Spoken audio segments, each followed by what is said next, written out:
Inilah dampak jika kalian membeli channel YouTube atau membeli subscriber. Nah, teman-teman, jadi tadi saya sempat ngobrol sama seseorang. Mereka bilang, "Kenapa kita nggak beli aja channel YouTube?" Katanya begitu. Ya, memang masuk akal sih apa yang dia sebut, tapi dia lupa satu hal, yaitu ada dampak dari kita membeli channel atau membeli subscriber. Nah, jadi di video kali ini saya akan bahas inilah dampak dari membeli subscriber, membeli jam tayang, dan membeli channel YouTube. Untuk kalian yang baru bergabung, jangan lupa di-subscribe ya. Kita langsung masuk ke pembahasan. Membeli subscriber untuk platform seperti YouTube atau media sosial yang lainnya memiliki beberapa dampak negatif yang signifikan. Yang pertama itu kredibilitas dan kepercayaan.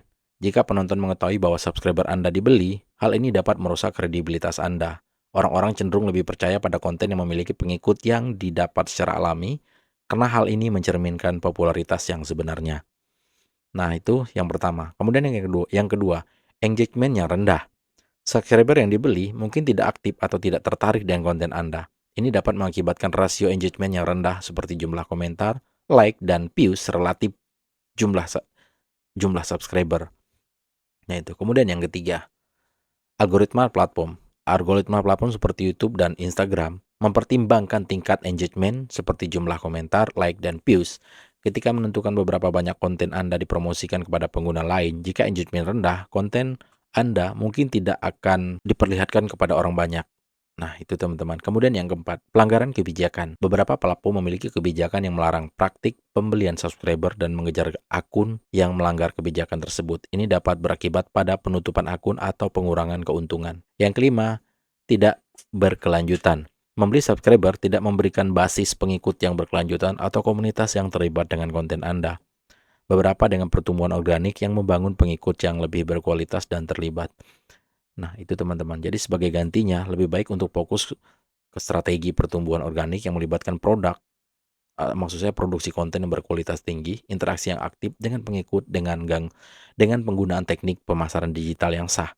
Dengan demikian, Anda dapat membangun basis pengikut yang lebih kuat dan terlibat, yang berpotensi untuk mendukung dan mempromosikan konten Anda secara alami.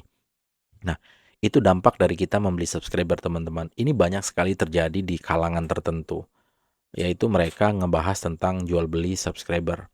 Subscriber itu adalah pengikut. Memang pada dasarnya kalian dapat angka bagus. Misalkan seperti subscriber kalian beli, kemudian ke subscriber kalian meningkat, namun ini akan berbanding terbalik dengan viewers yang kalian dapatkan atau jam tayang, atau engagement tadi, like, dan sebagainya. Memang kalau untuk persyaratan untuk memasuki, untuk mendapatkan syarat di dalam YouTube, ini sering orang melakukan ini.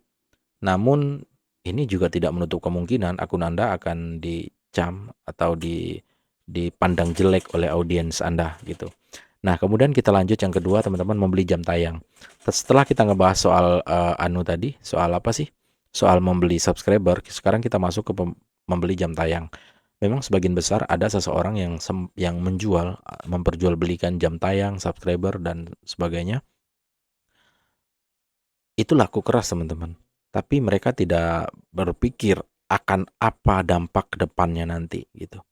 Nah, kemudian kita bahas di sini, membeli jam tayang adalah praktik yang tidak etis dan dapat memiliki konsekuensi yang serius, terutama dalam konteks media dan platform yang mengandalkan pengukuran seperti jumlah tampilan atau penayangan. Berikut adalah beberapa dampak negatif dari membeli jam tayang. Yang pertama, kredibilitas dan integritas. Membeli jam tayang dapat merusak kredibilitas Anda sebagai pembuat konten atau perusahaan. Ini karena tampilan atau penayang yang tidak dibeli tidak mewakili minat atau respon nyata dari audiens terhadap konten Anda. Kemudian, pengukuran tidak akurat. Pengiklan dan mitra potensial yang berusaha untuk memahami efektivitas kampanye mereka dapat tertipu jika ada tampilan atau penayangan tidak mencerminkan kenyataan. Hal ini dapat mengganggu hubungan bisnis jangka panjang dan mengurangi kepercayaan dalam industri. Nah, ini kerap terjadi, teman-teman, yang begini. Nanti kita akan bahas ya satu persatu contoh-contoh channel atau akun-akun yang diduga membeli followers atau subscriber. Kemudian penyalahgunaan platform. Platform seperti YouTube atau platform media sosial lainnya memiliki kebijakan yang ketat terhadap praktik manipulatif seperti membeli jam tayang. Melanggar kebijakan ini dapat mengakibatkan penalti serius, termasuk penangguhan atau penutupan akun. Nah, ini dampak yang paling mengerikan dari membeli jam tayang ini, teman-teman. Kemudian tidak berkelanjutan. Membeli jam tayang tidak memberikan dasar yang berkelanjutan untuk pertumbuhan organik dan keterlibatan yang sebenarnya dari audiens. Ini berbeda dengan strategi yang berfokus pada konten berkualitas tinggi dan interaksi yang alami dengan audiens. Itu. Kemudian ketidakadilan dan ketidakjelasan. Praktek ini menciptakan ketidakadilan dalam lingkungan di mana konten harus bersaing berdasarkan kualitas dan daya tariknya. Hal ini juga menciptakan ketidakjelasan bagi pengguna dan pihak yang berkepentingan lainnya tentang seberapa besar dampak atau pengaruh sebenarnya dari konten atau kampanye yang mereka buat. Nah, sebagai gantinya, lebih baik kalian berfokus pada strategi pertumbuhan yang sah dan berkelanjutan. Ini termasuk memproduksi konten berharga dan menarik, membangun komunitas yang terlibat, menggunakan teknik pemasaran digital yang etis, pemanfaatan algoritma platform secara optimal dengan cara yang tidak melanggar kebijakan. Dengan cara ini Anda dapat membangun reputasi kuat dan mendapatkan dukungan yang lebih baik dari audiens yang sebenarnya tertarik dengan konten Anda. Nah, kemudian ada poin yang terakhir, teman-teman, yang ini sangat berbahaya sekali jika kalian terapkan, yaitu membeli channel YouTube. Ini kalau misalkan kalian melakukan langkah ini tepat, ini seperti bisa berbahaya dan bisa juga baik untuk kalian, karena ini ada kemungkinan ini akan dilakukan oleh banyak orang, dan banyak juga orang yang menjual belikan ini channel. Oke, kita akan bahas, teman-teman. Membeli channel YouTube. Membeli channel YouTube adalah praktik yang memiliki berbagai risiko dan implikasi, baik dari strategi maupun reputasi. Berikut adalah beberapa hal yang perlu dipertimbangkan. Yang pertama adalah ketidakjelasan legal. Transaksi membeli channel YouTube dapat melibatkan masalah hukum terkait kepemilikan aset digital, hak cipta, dan perjanjian dengan platform YouTube yang memiliki kebijakan ketat terkait pemilihan kepemilikan channel, dan melanggar kebijakan ini dapat mengakibatkan pengguna atau penutupan channel. Nah, itu, teman-teman. Kemudian yang kedua, kualitas audiens yang tidak jelas. Channel yang dibeli mungkin memiliki audiens yang tidak atau subscriber yang tidak relevan atau tidak aktif. Hal ini dapat mengurangi nilai strategis channel dalam jangka panjang karena engagement dan interaksi yang rendah dapat mempengaruhi performa konten di platform. Kemudian yang ketiga itu risiko reputasi. Membeli channel untuk mendapatkan subscriber atau tampilan dengan cara yang tidak sah dapat merusak reputasi Anda sebagai pembuat konten atau merek. Hal ini juga dapat mempengaruhi kepercayaan dari sponsor atau mitra potensial yang mempertimbangkan kerjasama dengan channel Anda. Gitu. Kemudian ketidakpastian kinerja dan potensi. Performa channel yang dibeli mungkin tidak sesuai dengan ekspektasi atau konsisten dengan metrik yang dibutuhkan untuk mencapai tujuan bisnis atau pemasaran Anda. Ini dapat menyebabkan kerugian finansial dan waktu. Kebijakan platform YouTube memiliki kebijakan ketat terkait pemilihan kepemilikan channel, dan membeli channel dengan cara yang melanggar kebijakan ini dapat berakhir dengan penutupan atau tindakan lain yang merugikan. Nah, itu, teman-teman, sebagai gantinya disarankan untuk Anda fokus pada pertumbuhan organik channel YouTube Anda dengan cara yang sah dan etis. Ini termasuk memproduksi konten yang bermutu tinggi, konsisten, dan relevan dengan audiens target Anda.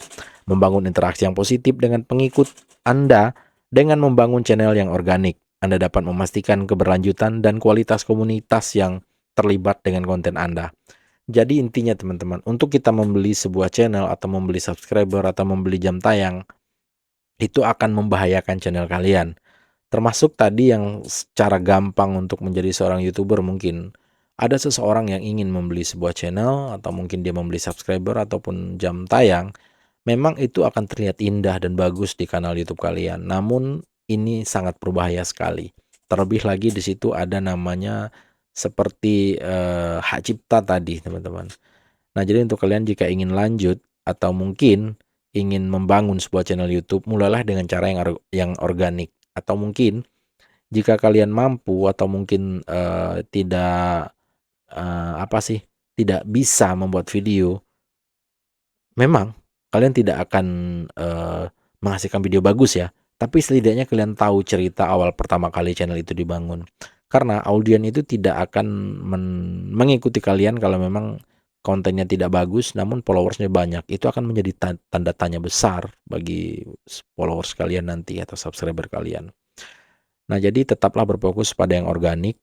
Organik itu maksudnya organik itu tidak adanya campur tangan robotik di situ. Misalkan membeli subscriber, membeli jam tayang, bahkan mungkin membeli channel YouTube langsung gitu.